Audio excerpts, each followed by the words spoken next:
Hello, Inay, and today I will be discussing about contemporary trends and American literature, and I will be tackling about three specific genre, which are short story, poem, and a drama.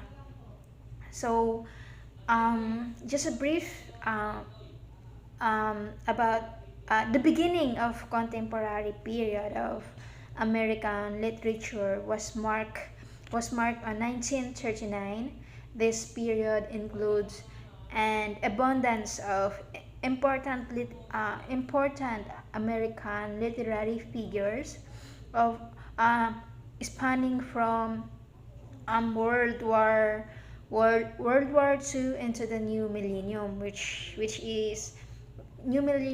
which is the present.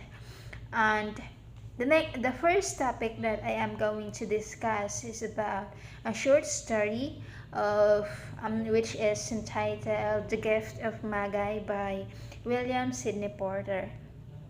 So, um, William Sidney Porter, um, or better known by his pen name O. Henry. So he was an American short story writer, and he also wrote poetry and nonfiction.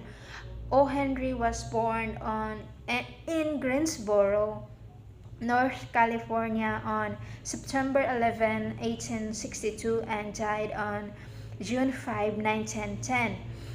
He was known by his pen name O. Henry because when he published 14 stories, um, he was in prison because he was charged of embezzlement.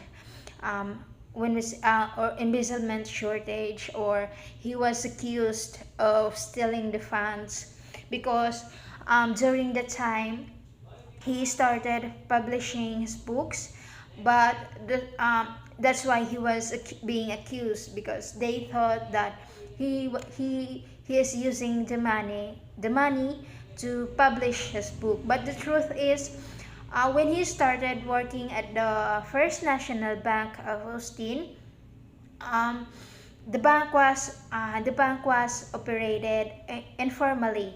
So because of his carelessness in keeping his book, he was being charged of embezzlement. And while he was in prison, he was able to publish 14 stories using different pseudonyms. For them not to He is using pseudonyms for them not to know that the writer, or that O. Henry was in prison, or the writer of the books that they are reading. So, and one of those pseudonyms that he is using was O. Henry, and the O. Henry pen name become well known. And after he was released in prison, he moved to New York City with her daughter, where his most prolific when you say prolific, productive or creative writing period started. And he wrote he wrote he wrote 381 short stories, and one of the most famous of it is The Gift of the Magi.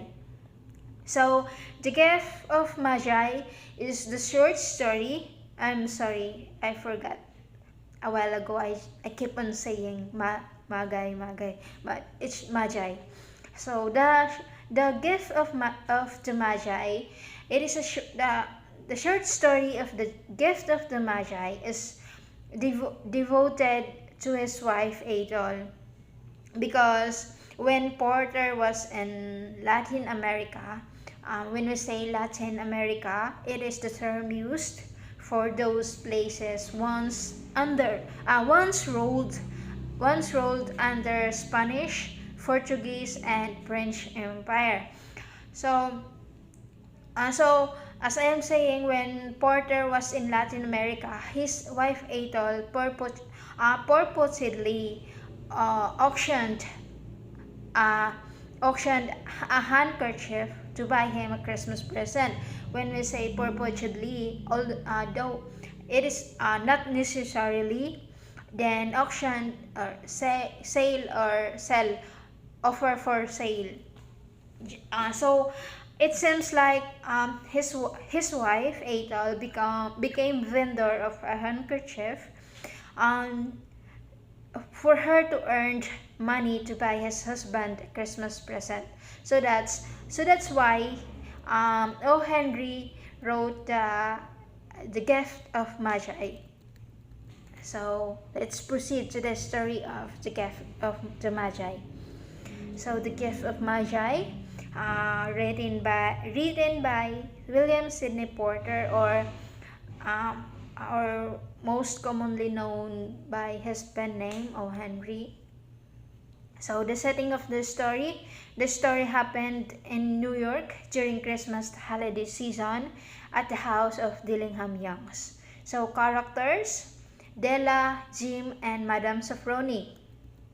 So Della, she is the wife of Jim, who has who has a long beautiful hair, which one of the Dillingham Young mighty pride, but she sold it so that he can buy a Christmas present for her husband. Then Jim, of course, husband of Della, um, he who owned the second mighty pride of Dillingham Youngs, but he sold it to for him to buy Christmas present for his wife Della. So, and then the last one is Madame Sofronie. So she was the owner of the goods of all kind salon, where who bought the hair of Della by who bought the hair of Della by $20. So next, the exposition. The story begins during Christmas holiday seasons in New York. $1.87. That was all, and 60 cents of it was in pennies. Pennies saved 1 and 2 at a time by bulldozing the grocery and the vegetable man and the butcher until one's cheeks burned with a silent imputation of parsimony that such close dealing implied. When you say bulldozing, it is a way of saving or asking just a shortage of can you, for example, asking for, can you lower the price, like that, so that everything, or she's bargaining the vegetable man, the butcher, so that she can save some money for the Christmas present, for her to buy a Christmas present for her husband. So as I am saying, bulldozing is way of of bargaining the vendor of for example the vegetable man or the grocery, so that she can save some money. Then um, until one's cheeks burned with a silent imputation of parsimony that such close dealing implied. So when you say parsimony, it is the unwillingness of, maybe it's because Della is keep on bargaining the seller of the everything she buy. Next, the rising action. I'm sorry, it was covered. 3 times Della counted it.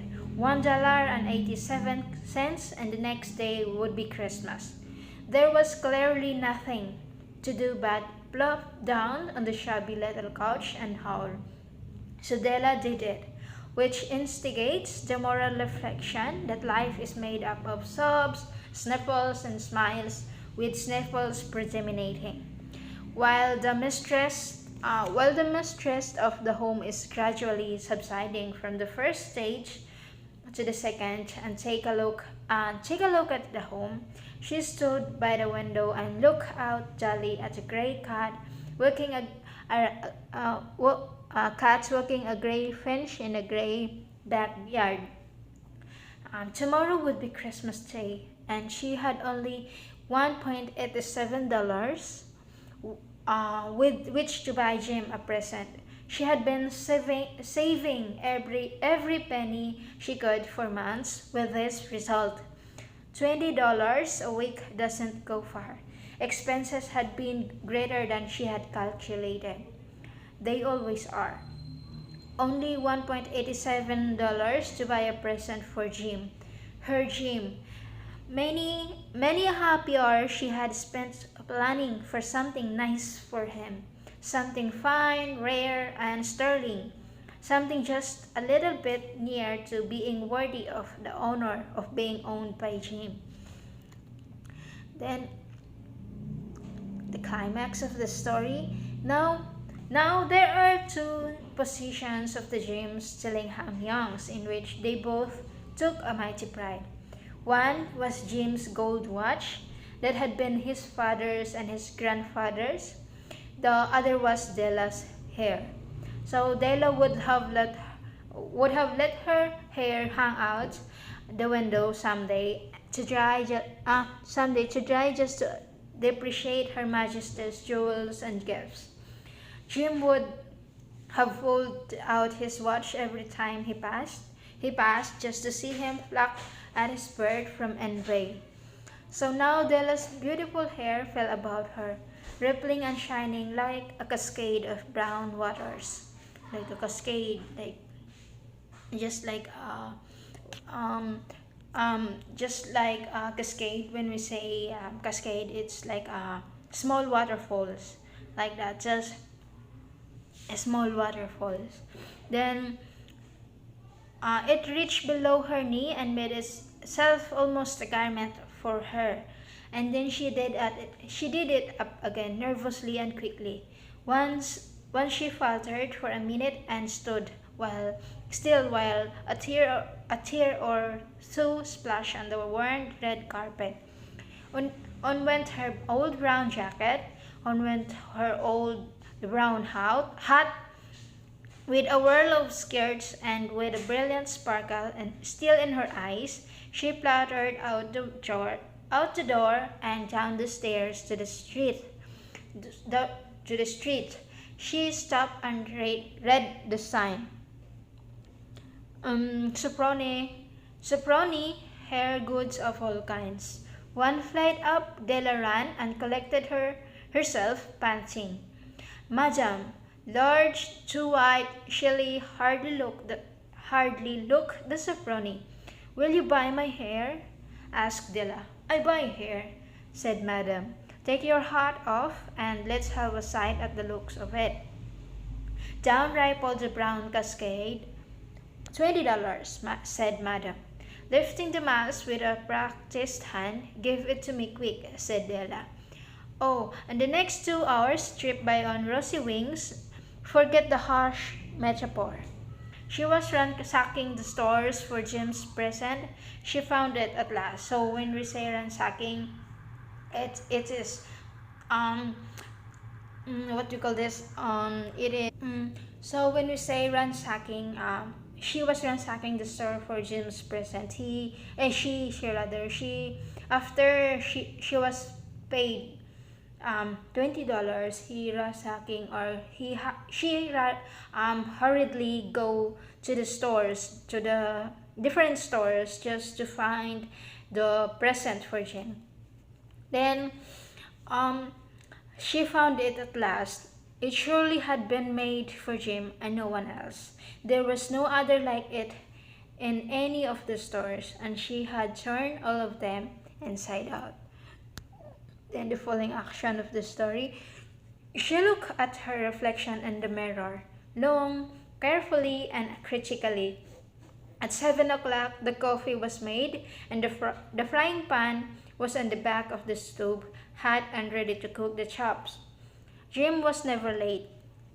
Della doubled the fob chain in her hand and sat on the corner of the table near the door that he always entered. Then she heard his step on the stairway down on the first flight, and she turned white for just a moment. She had a habit for saying little silent prayers about the simplest everythings, and now she whispered, "Please God, make him think I am still pretty." Jim stopped inside the door, as immovable as cedar at the scent of the quail. His eyes were fixed upon Della, and there was an expression in them that she could not read, and it terrified her. It terrified her. It was not anger, nor surprise, nor disapproval, nor horror, nor any of the sentiments that she had been prepared for. He simply stared at her fixedly with that peculiar expression on his face. Della wriggled off the table and went for him. "Jim, darling," she cried, "don't look at me that way. I had my hair cut off and sold because I could not have lived through Christmas without giving you a present. It will grow out again. You won't mind, will you? I just had to do it. My hair grows awfully fast. Say Merry Christmas, Jim, and let's be happy. You don't know what a beautiful, nice gift I've got for you." "You've cut off your hair?" asked Jim, laboriously, as if he had not arrived at that patent fact yet, even after the hardest mental labor. Cut it, cut it off and sold it," said Della. "Don't you like me just as well? Anyhow, I'm me without my hair, ain't I?" Jim looked about the room curiously. "You say your hair is gone," he said, with an air almost of idiocy. Um, um, I'm sorry. Um, when we say cut it off and sold it. So when we say idiocy, it is something not good behavior.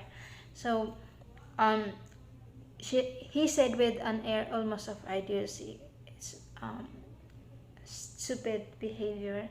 Sorry, that's a good behavior like that. You need not look for it," said Della. "It's sold, I tell you, sold and gone too. It's Christmas Eve, boy. Be good to me, for it went for you. Maybe the hairs of my head were numbered," she went on with sudden serious sweetness, "but nobody could ever count my love for you," she said. "Then shall I put the chops on Jim?" Jim drew a package from his overcoat pocket and threw it upon the table. "Don't make any mistake, Dale," he said, "about me. I don't think there's anything in the way of haircut or shave or shampoo that could make me like my girl any less. But if you'll unwrap that package, you may see why you had me going a while at first. The set of combs, side and back, that Della had worshipped long in a Broadway window. Beautiful combs, pure tortoise shell, tortoise, pure tortoise shell with jewels rims, just the shade to wear in the beautiful vanished hair. They were expensive. They were expensive combs, she knew, and her heart had simply craved and yearned over them without the least hope of possession. And now they were hers. But the tresses that should have adorned the coveted adornments were gone. But she hugged them to her bosom, and at the length she was able to look up with Jim eyes and smile and say, My hair grows so fast, Jim." And then Della leapt up like a little singing cat and cried, "Oh, Jim had not yet seen his beautiful present." She held it out to him eagerly upon her open palm. The dull precious metal seemed to flash with a reflection of her bright and ardent spirit. Isn't isn't it a dandy, Jim? I hunted all over town to find it. You'll have to look at the time of 100 times a day now. Give me your watch. I want to see how it looks on it. Then the resolution. Let us put our Christmas presents away and keep them a while. They're too nice to use just at just at present. I sold the watch to get the money to buy your combs, and now suppose you put the chops on. So so that's the end of the story. So this story ends in a case where of ironic, because wherein both of them have this determination to buy a perfect gift of for each other, and even sacrifice the most valuable treasure that they have. But at the end of it but the end it but it end up not on what they have expected. Their gifts and sacrifice became useless, and at the end, knowing that Della sold her hair while while Jim sold his watch, and both of them buy a present for the thing that they both sold. So next, the conflict of this story is character versus character, honesty and communication, because it is honesty and communication about oneself, because Della sold her most treasured possession, which is her hair, to buy Jim's fob chain for Jim's watch, which is his pride possession, while Jim sold his watch to buy a present for her wife, treasured possession, which is her hair. So um, it is conflict, because if they have this conversation, if they become open to each other, the situation, or the end of the um just um just wasting the effort, wasting the time, wasting the sacrifice become meaningless. It will not happen if they both become open and honest to each other, that they don't have anything to buy a present for each other. If they become honest to each other, um, it will not happen that they both sold their most precious treasured, or the pride of their life, the treasure that they have, and become and result in nothing, and resulted in nothing, and become just a waste, like that. And the theme of the theme of the story is love, poverty, and sacrifice. um it is true love. True love gives out of poverty. Out of nothingness, love results giving something, and even if you left nothing. And true love results sacrificing, even if there are nothing you can gain. So you're not expecting something in return.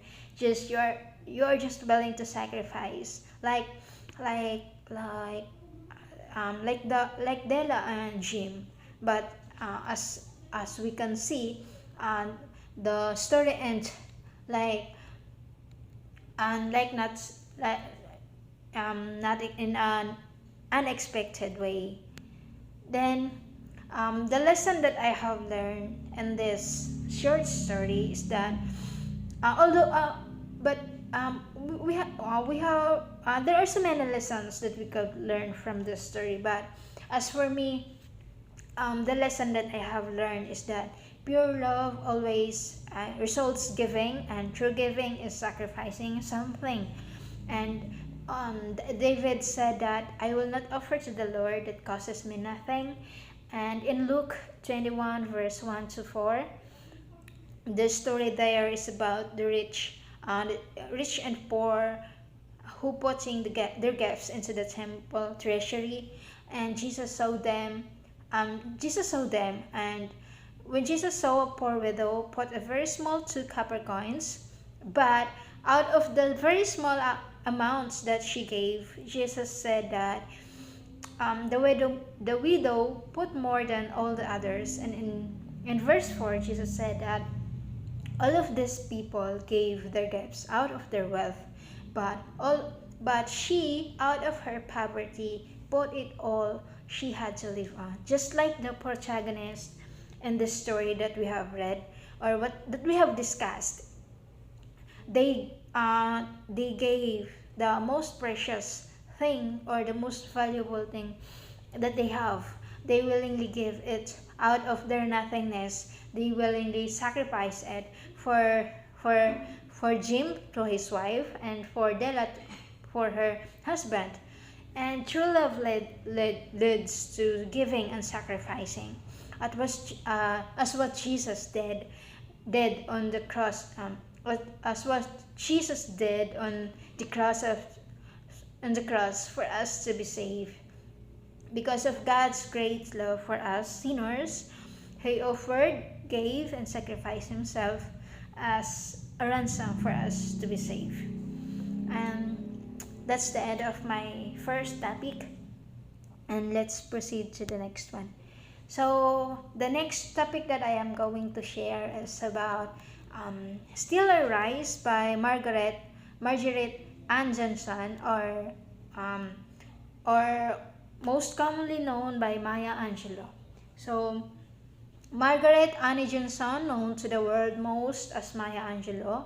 So he was born in St. Louis, Missouri on April 4, 1928. Her older brother Bailey gave Angelou her nickname Maya, and she took the name Maya Angelou when she was become a cabaret artist in her late 20s. When we say cabaret artists, they are the one who is creating or performing entertainment like that. So Maya Angelou, she is also a poet, dancer, singer, activist, scholar, and world-famous author. She is best known for her unique and pioneering autobiographical writing style. So when we say she is best known because of her unique and pioneering autobiographical writing style. When we say pioneering, it has something to do about her methods of writing. So in the 1950s, African American writers in New York City formed the Harlem Writers Guild to nurture and support the publication of Black authors. So Maya Angelou was one of the guild's early members, the Harlem Writer Guilds. So the Harlem Writer Guilds is the oldest organization of African American writers, originally established as the Harlem Writers Club in the 1950s.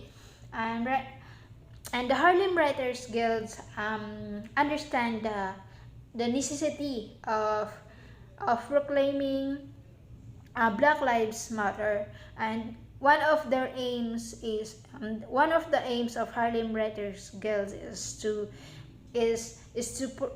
prolific and is to ensure that their story or their history will not be distorted, devalued, or denigrated. And Maya Angelou is powerful, prolific, and passionate member of the Harlem Writers Guild. She has many expression of art as protest through autobiographical fiction, story, dance, poetry rather, dance, music, as well as writing and directing films makes her one of the most beloved legendary authors. And she has been recognized by many universities, both national and international, for her contributions to literature. And and she also given many commencement speeches, and she has been awarded numerous honorary degrees. And one of her most well-known poem works is "And Still I Rise." So, um, "Still I Rise" is an empowering poem that about the struggle to overcome prejudice and injustice. It is one of Maya Angelou's most famous and popular poems when read by victim. So let's proceed to the poem that I am keep on telling you about. This "And Still I Rise" by Maya Angelou. Um, so it is Trocos Printam. It is a Trocos poem. So Trocos. So you may write me down, and you may write me down in history with your bitter, twisted lies. You may trod me in the very dirt, but but still like dust, but still like dust I'll rise. Does my sassiness upset you? Why are you beset with gloom? Cause I walk like, cause I walk like I've got oil wells pump. Cause I'm sorry, it's just my phone is not in right places, so that I will read it again. You may write me down in history with your bitter twisted lie. You may throw me in the very dirt, but still like dust I'll rise. Does my sassiness upset you? Why are you beset with gloom? Cause, like, cause I walk like I've got oil wells pumping in my living room. Just like moons, just like moons and like suns, with the certainty of tides, just like hopes springing high, still I'll rise. Did you want to see me broken? Bowed head and lowered eyes, shoulders falling down like teardrops, wakened by my soulful cries. Um, Thus my haughtiness offend you? Don't you take it awful hard, 'cause I laugh like I've got gold mines digging in my own backyard, digging in my own backyard. You may shoot, you may shoot me with your words, you may cut me with your eyes, you may kill me with your hatefulness, but still like air I'll rise. Does my sexiness upset you? Does it come as a surprise that I dance like I've got diamonds at the meeting of my thighs? Out of the huts of history's shame, I rise. Up from the past that rooted in pain, I rise. I'm a black ocean, leaping and wide, willing and swilling, I bear in the tide. Sorry. Leaving behind nights of terror and fear, I rise. Into a daybreak that's wondrously clear, I rise. Bringing the gifts that my ancestors gave, I rise. I am, I am the dream and the hope of the slave. I rise, I rise, I rise. So that's the poem by Maya Angelou. So, the poem, oh, sorry, it's for,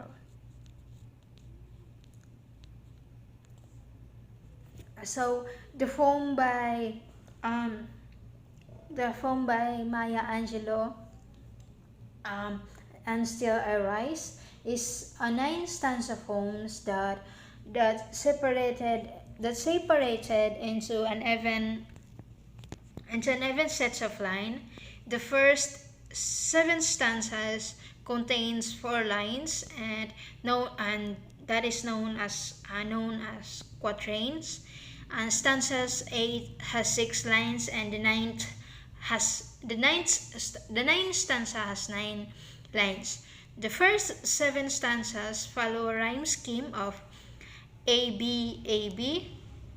The rhyme scheme of A B C V C B, and the 8 follow a rhyme scheme of A B A B C C, and the ninth has the rhyme scheme of A the A B A B C C and B B B. So the poem includes 43 lines in total, with the phrase "I rise" being repeated like a mantra. So when we say, like, as we can see in the last lines, in the last line of the poem, the word "I rise" is repeated thrice, and as I am saying, it is repeated like a mantra. When we say mantra, it is a word or sound repeated to aid concentration or meditation.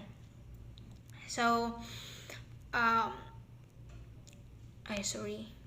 Still I Rise.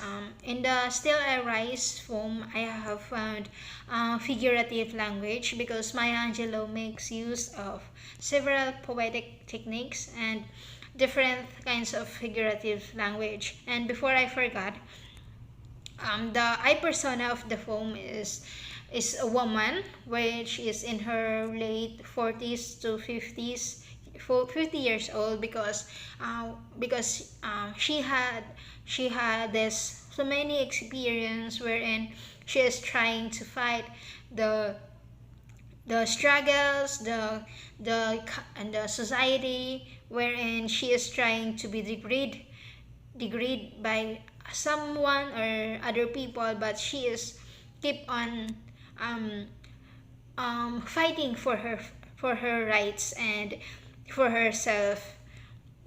So, the figurative language that I have found in the poems and Still I Rise includes anaphora, alliteration, enjambment, similes, imagery, symbolism. So first, we're going to talk about anaphora.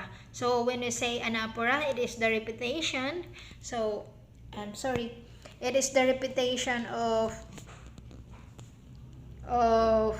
word or a phrase at the beginning of the multiple lines, usually in succession. Example of anaphora here are the words "you may" in the first and third lines of the "you may" the word in the first line and the second stanza. In the first and third lines of the first stanza, the words "just like" in the first, and the third lines on the third stanza, the words "you may" again in the first, second, and third lines on the sixth stanza. So here, you may shoot me, and you may kill me, like so. And the next one is the alliteration. So alliteration occurs when words are used in succession, or at least appear close together and begin with the same letter. The words that alliterate here are Hats of History. In the Hats of History, in the first line of the 8th stanza. So sorry, hats of the history here. Out of the hats of history, shame, I rise. So then, and and the word, the gives, and the word, and the words. Sorry. And next alliteration, and words that alliterate here are words that we can see in the ninth stanza, the word gifts and the word gave. So the next one is the enjambment. So when we say enjambment, it is a technique. It is a technique usually commonly used in poetry, and it occurs when a line is cut off before its natural stopping point. Examples here are the transition between lines 2 and 3 of the first stanza. The uh, the three next for example I'm saying for a while. So as I am saying, the example here are the transition between lines 2 and 3 of the first stanza and 2 and 3 of the second stanza. The next figure of speech, figurative language is the figurative is simile. So simile, as we all know, it is a comparison between two unlike things that uses the words like or as. So first, in the first stanza, the sorry, excuse me. Sorry. First is in the first stanza, but still like dust I'll rise. Then the second one in the second stanza, but because I walk like I've got oil wells. So, and the third one, just like moons, like suns, then just like hopes springing high. So we can find here so many figurative language, which is simile, and then let's proceed to the imagery. So we all know that imagery is an element of a poem that invokes any of five senses to create a set of mental images. So the words that we can notice here first in the fourth line of the first stanza, um, um, but still like dust I'll rise. Then the word in the third stanza, the moon, sun, and tides. And in the fifth stanza, the word gold mines. And in the fifth stanza, the diamonds. And lastly, the words black ocean in the eighth stanza. So the black ocean here is symbolized. It is an imagery of the dark lives, or the down moments of lives of people, the black people. And next is the symbolism. uh, Symbolism is anything that represents something beyond literal meaning. So in the first stanza, word dirt, in the dirt symbolizes how the black people have been treated in the history. Oil wells in the second stanza, gold mines in the fifth, and gold mine in the fifth, and in the seventh stanza, in the fifth, and diamonds in the seventh stanza symbolizes diamonds in the seventh stanza symbolizes the intellectual wealth of the I persona. Then moon, sun, and tides symbolizes the I persona herself, wherein her life she experienced good and bad days in her life, and the tides symbolizes struggles and hope. And lastly, in the eighth stanza, the praise Black Ocean in the Black Ocean, and in the ninth stanza, the word night in the first line. So the Black Ocean here symbolizes the black people, and the night symbolizes fear. In the ninth stanza symbolizes fear, oppression. When we say oppression, it is about unjust treatment, and pessimism. So when we say pessimism, it is negativity. So the night here symbolizes fear, unjust treatment, and negativity. And um, this poem is a reminder of the abuses of power by those who sit in the government, um, and and it for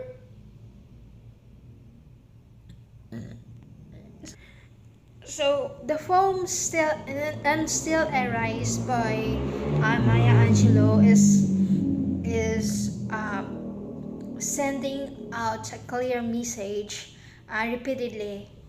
It is a message of hope that no matter the circumstances, there must always be hope to cling to, no matter how the cruelty, regardless of method and circumstance. The victim will rise up.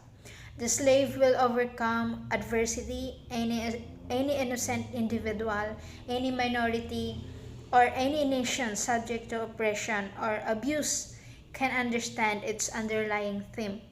Don't give into torture, bullying, humiliation, and injustice.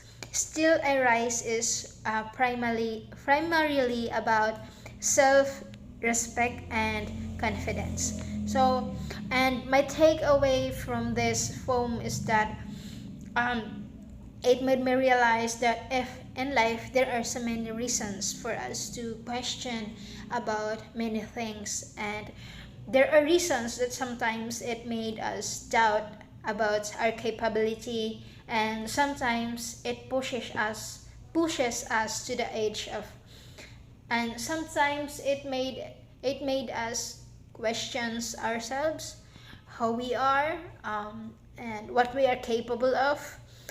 And I know that there are different seasons in our life, and every each of the seasons we have different experience, or maybe we have same experience, but surely we have different responses about that situation. And I have learned in this poem and the lesson that I have learned in this poem is that in every each of the seasons we should keep on rising. I should never let negativity and thoughts of negativity win, but I should always rise and rise, never give up. So that's what I have learned.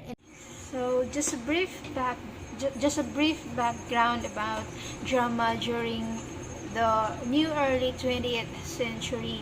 So the common themes in drama during the new early 20th century are about political, philosophical, and revolutionary themes.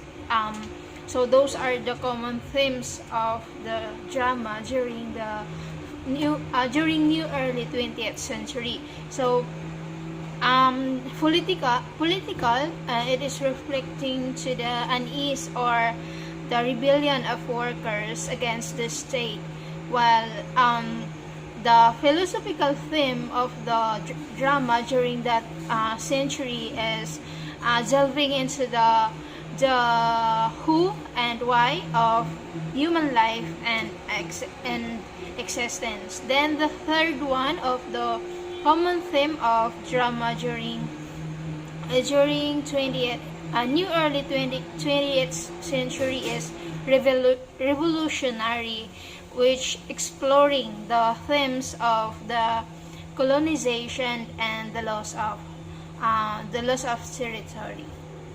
So, and I will be discussing about the topic of the drama titled Beyond the Horizon.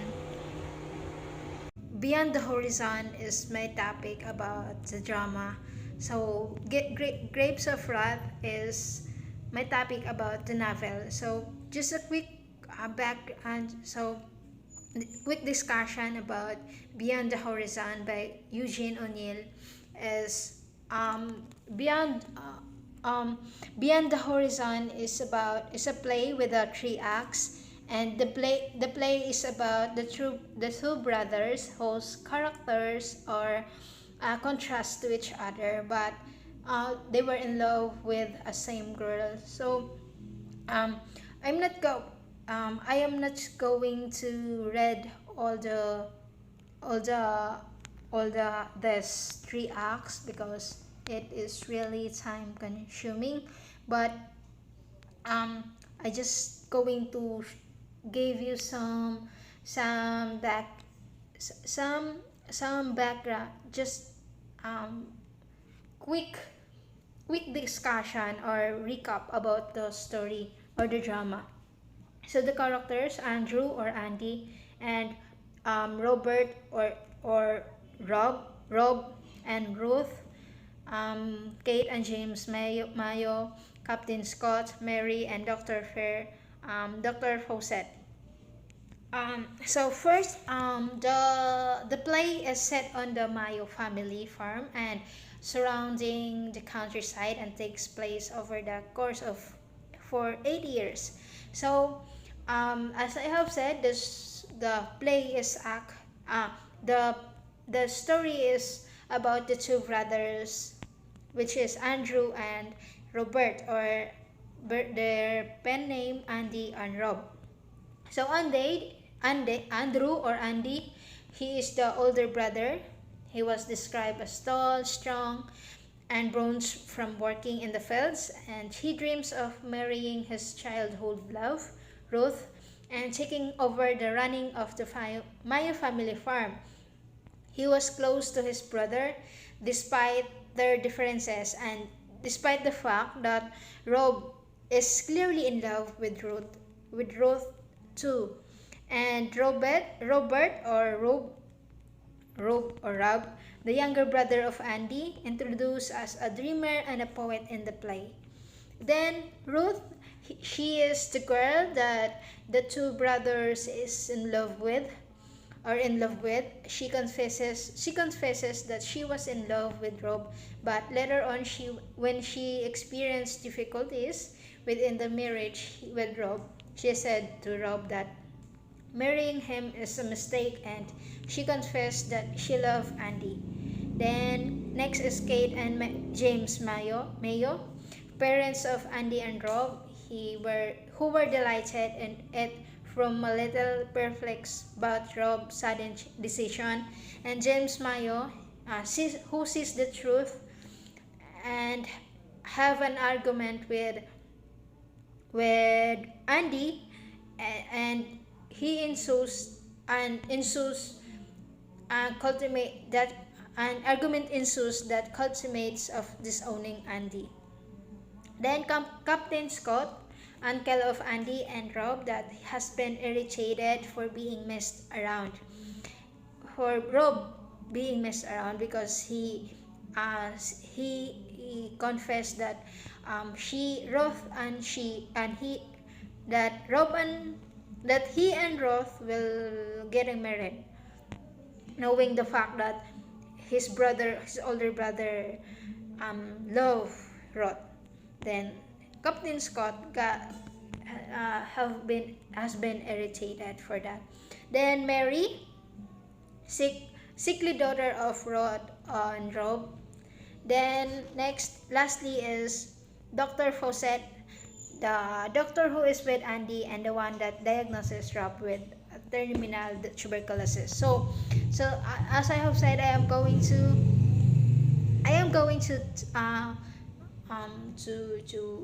what do you call this, to discuss or to tell you the story of their story. So as I'm saying, Andy. So first, I'm going to start with Andy. So Andy, he is the older brother. Then Rob is the younger brother. Then Andy, one day both of them tell to each other what they wanted to be, or what they want to become someday.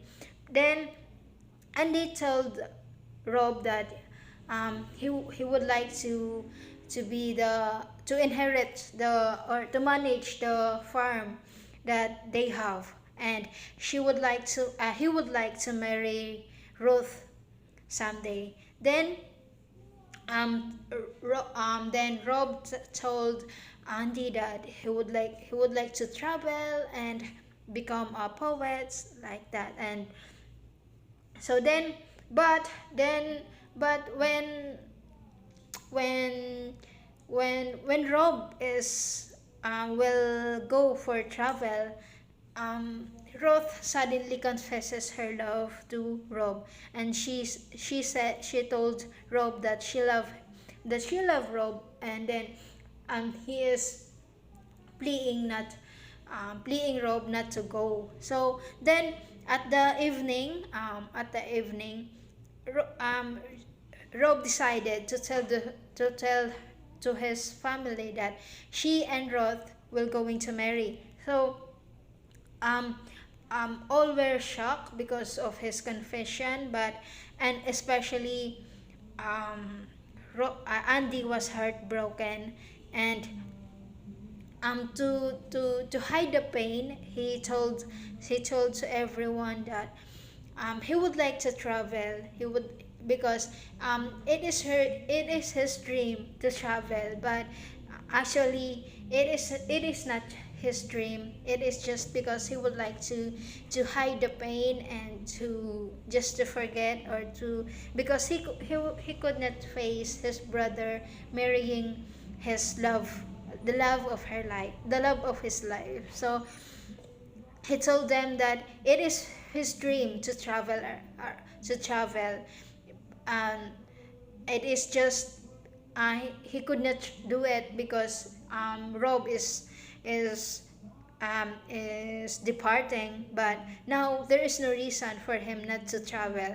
And but the truth is, he just wants to hide the pain and avoid it. Then the next then Rob and Ruth got married, and they got a child, which is they born a child, um, and they got a child, Mary. But then Mary is sick, and when Andy is when in the midst of their marriage, and Rob and Ruth, they experienced struggles, trials, and Ruth said that marrying and Ruth said to Rob that marrying him is a mistake, and she told to Rob that she really loved Andy. And then when Andy is coming home or returning from travel, he confessed her feeling to him, but Andy Andy what do you call this? He said that there is no feeling that he doesn't have feeling anymore for Ruth, but instead he would like to take good. He just came home for the for just to know about the farm, or to know about how are they doing. Then um Andy again decided to go travel, and then Ruth was so disappointed because he just got rejected, and it is just so very disappointing as a girl, because she is I think uh, she just playing with the emotions or the feelings of the two brothers. And then Rob got sick, and when Rob got sick, Andy once again returned home and brought a doctor with him, which is Dr. Fawcett, for to know what is the situation, or the situation of his brother. Then the Dr. Fawcett diagnoses Rob with terminal tuberculosis, but Andy don't want to tell Rob about the diagnose the diagnose the diagnosis. But then accidentally, they don't know that that Rob is listening to them. Then um then because and because Rob and heard about um what happened, or about his sickness. He fled, or he ran away. And then the end of the story, uh, because Rob flee from their house. And the end of this story, Roth and Andy found Rob collapsed, but he insists on watching the sunrise. As the sun comes up, Rob says that he is finally free to begin his voyage, and dies. Andy tells Ruth that they must work together, and hence that they should honor Rob's wishes and consider marrying. The play ends with Ruth and Andy thrown together, but Ruth is too numb to hope for love, and she stares blankly at Andy as the curtain falls. Um, at the end of this story, um, Rob wished that Andy and Ruth will get married, but Andy would not don't like to. So um, Ruth is still hoping that it's when it is because of course Rob died, and she is hoping that she can marry Andy, because Rob is no longer there. But Andy would not dare to marry her. Would didn't did don't want to. He grant the wish of his brother, but he can't get the love of Andy. Then next, the conflict is character versus self. Ruth, being self-centered and selfish, she is not considering the pain that she might cause to Andy and even to Rob. First, she confessed that she loved Rob in the Act 1, but then in Act 2, she said that marrying Rob is a mistake, and confessed that she loved Andy. She seems taking the brothers as a joke, and I don't know why and how she can do that. But eventually, in real life, there are people who are like that, and sometimes they are not aware of it, because they thought that it is okay as long as they are happy. And then James Mayo being unfair in treatment of his sons. He has his favoritism, and the theme of the story is self-deception, pipe dreams, and life lies. Self-deception and pipe dreams is a hope or a plan that you have, which you will never really you know that it will never happen. And the genre of the drama is tragedy, and characterization, there is a direct characterization, um, and the technique of revealing the character's personality, because it is in a direct characterization, because the technique of revealing the character's personality is in direct characterization, wherein Rob was introduced as a dreamer and poet, while Andy describes as a man of the land, tall, strong, and bronzed from working in the fields. So the lesson that I have learned on the lesson that I have learned and I've got in this, I got is in the Act 1, wherein if we are not rooted with love that comes from Christ, we may see and say that life is so unfair, like what happened to Andy. I believe everyone were aware that his childhood love is Ruth, and but some but something unexpected happened, wherein his younger brother informed his family that he and Ruth are in love and they got married. Then Andy is broken-hearted and he can't bear seeing his brother marrying his childhood love, so he decided to travel just to hide the pain. But when he's planning to leave, um, his father, who sees the truth and knows the truth, ensues an angry arguments that culminates of disowning him. And we may say that